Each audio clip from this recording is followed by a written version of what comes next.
Une organisation qui s'est faite finalement sur un délai très court, mais une organisation réussie. Des entreprises donc très, très variées, locales, tant dans le domaine de la fonderie que dans le domaine de la métallurgie, donc les métiers de l'industrie, et un partenariat avec évidemment les établissements publics d'enseignement comme les lycées et les IN. Cet événement a pour objectif donc de réunir 3 acteurs importants au niveau des problématiques de l'emploi, à savoir les industriels eux-mêmes bien sûr, les établissements de formation. Et puis donc le 3e acteur qui est notre avenir, c'est-à-dire c'est les jeunes. Donc il était nécessaire donc de les faire rencontrer et de montrer aux jeunes que l'industrie évolue. Il y a un avenir et il y a du recrutement.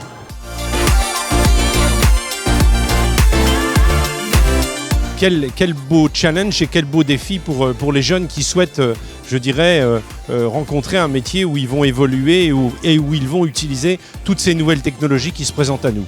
C'est un défi énorme et passionnant à relever et c'est la jeunesse qui le fera.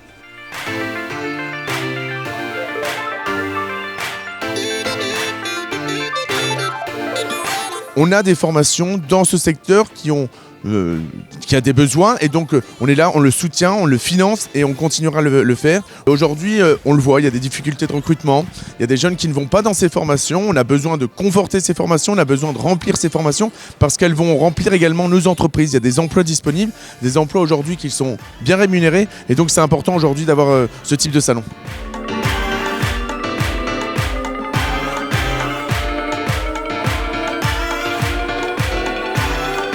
C'est en ça que ce type d'événement est particulièrement important, qu'on a de belles évolutions professionnelles et l'industrie, c'est de nombreux métiers. Et ce genre d'événement permet à chacun de voir comment ça évolue et à quelle vitesse ça évolue.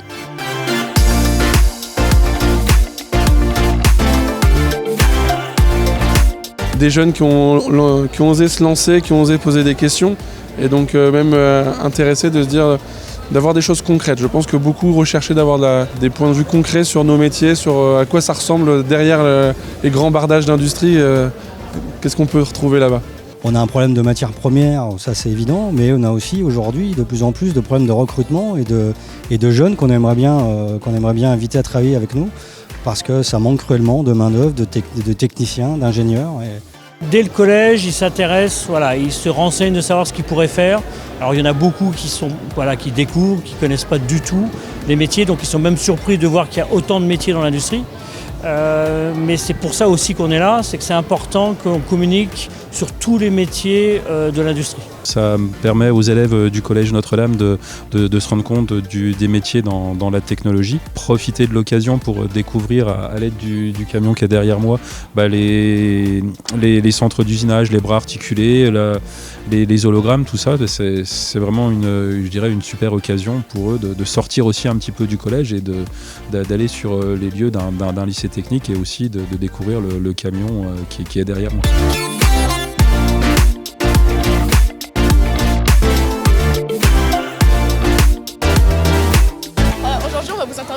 Pour savoir ce que vous pensez du salon. C'est très bien. Ça redore l'image d'un établissement et ça permet de découvrir plein de nouveaux métiers. Franchement, j'ai adoré moi en tant qu'enseignante. Est-ce que une des formations ou des métiers qu'on présente dans ce salon t'intéresse ou du moins pourrait te convenir pour un métier pour plus tard? C'est des métiers très intéressants qui ont besoin de visibilité pour pouvoir acquérir encore plus de personnes parce que c'est vraiment des métiers dont nous avons besoin au quotidien. C'est très intéressant, ça nous permet de nous informer pour des formations futures, peut-être repenser notre choix de carrière.